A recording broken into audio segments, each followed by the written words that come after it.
Remember, don't be a follower, be a student. That's the key to all books. Don't be a follower, be a student. Another book he recommended, Help Me Become Financially Independent.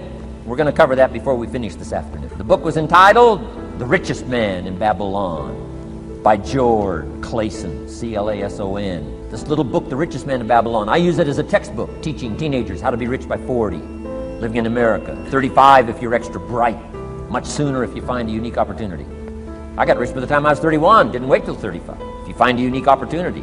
So we'll get into that after we come back from our next break. Richest Man in Babylon. Get your library started. Here are some key sections to put in your library called mental food. In fact, we call it food for thought. It's so important to nourish the mind, not just the body, but nourish the mind.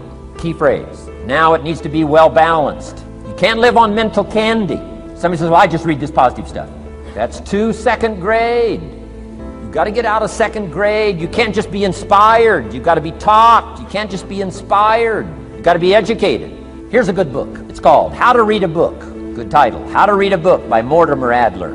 In this book, How to Read a Book, Mortimer, you know, is the chief editor of the new Encyclopedia Britannica. A good set of books, right, to have in your library. The Encyclopedia Britannica, chief editor, Mortimer Adler. He's in his 80s. He's still active, still writing books. I've got several of his books. The 6 Great Ideas, a lot of books. Mortimer Adler. But he wrote this book, How to Read a Book.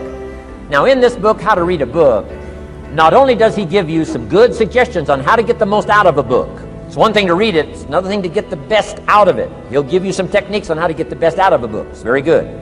But here's what's also in his book, How to Read a Book, a list of what he calls the best writings ever written. I've used it as a centerpiece for my library. So I'm just asking you, take a look. If it suits you, fine. If it doesn't suit you, hey, keep looking till you find something to suit you. But well balanced. Let me give you some of that balance. Number 1, history. We've all got to have a sense of history. American history, national history, international history, family history, political history. We all need a sense of history. Shortest history lesson. Opportunity mixed with difficulty. No matter how far back you go, 1,000 years ago, 2,000 years ago, 3,000, 4,000 years ago, I'm telling you, it all reads the same. Once you understand the thread that it isn't going to change, then what's going to change for my life? Answer, looks like I'm going to have to change. History helps us to understand how it is, what there is to work with, seed, soil, sunshine, rain, and what human beings have done with it in the past, and how many of them have, like I did by age 25, they have messed up. That's what history's for. Be a good student of history. Here's a good book, Lessons of History by Durant. This little book is only 100 pages, but I'm telling you, it's so well written, you'll be intrigued, as I was. This little book, Lessons of History by Durant. Next is philosophy. Durant also wrote a good book on philosophy. The Story of Philosophy. It's got a good rundown of the key philosophers of the last several hundred years, what they taught and some of the lives they lived. You might find it a little difficult, but hey, you can't just read the easy stuff. Key phrase to add here in parentheses, don't just read the easy stuff. You won't grow, you won't change, you won't develop. Tackle the more difficult stuff. Next, novels. Novels are good. Sometimes an intriguing story keeps our attention so that the author can weave in the philosophy he or she is trying to get across. Ayn Rand was probably better at that than anybody else I could possibly think of. Atlas Shrugged, some of those towering novels. The novel kept us intrigued, but guess what she was doing all the time? Feeding us her philosophy, feeding us her philosophy. Now, whether you agreed with her philosophy or not, you had to admit she was really good at getting it out there, weaving it through the story, in the dialogue and in the speeches and in the text. Fabulous. Novels. Novels are good. But here's the challenge. Let me give it to you in a philosophical phrase. I tend to be a little philosophical. Here it is. The things that are easy to do are also easy not to do. That's the difference between success and failure. So you've got the choice here today of one of 2 easies. Easy to or what? Easy not to. I can give you in one sentence how I got rich by the time I was 31. Here it is in one sentence. I did not neglect to do the easy things I could do every day for 6 years. Underline. I did not neglect. That's the key. I found something easy I could do that led to fortune, and I did not neglect to do it. Major reason for not having everything you want in America. Major reason for not having more of what you want in America. More health, more money, more power, more influence, more everything. Major reason why you don't get it. Simple answer. Neglect. Neglect. And here's the problem with neglect. It starts as an infection, and if you don't take care of it, it becomes a disease. And here's what else is the problem. One neglect leads to another. Neglect to do wise things with your money, you'll probably neglect to do wise things with your time. Neglect to do wise things with your time, you'll probably neglect to do wise things with your business. One leads to another, leads to another. Pretty soon, neglect has you by the throat, emptying your purse, emptying your heart, emptying all of your chances for equities and power and all the good things. Neglect.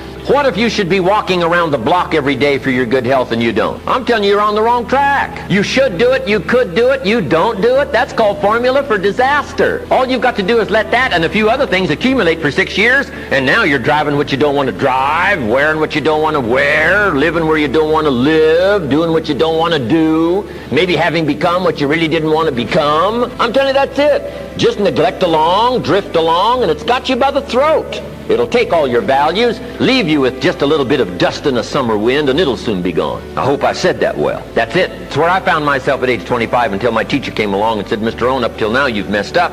Let's see if we can't clean that up and change it all. I did. Changed my life. Not just the money, all the rest of the values that came pouring in when I understood that it was me. It was me. So take the easy approach. This stuff's easy to figure out. Getting rich is easy. I teach it to teenagers. How to be rich by 40, 35 if you're extra bright. This stuff is not difficult. I love to teach kids enterprise. Enjoy the journey, not the destination. A lot of us delay our happiness. When I get to this level, when I get my degree, when I get the kids, when I get married, I'm going to be happy. Enjoy the journey. Enjoy the whole step, the whole process. Every day that you get up to strive for whatever it is you're after. You know, I'm a goal-oriented guy. Yeah, absolutely. But you don't celebrate when you get to the finish line. Celebrate all along the way. Celebrate all along the way. I have these 10 steps. I won't give them all to you this morning. I'll give you one. And it is 10 steps of getting through tough times. I've never done this before. 10 steps. I had it for years.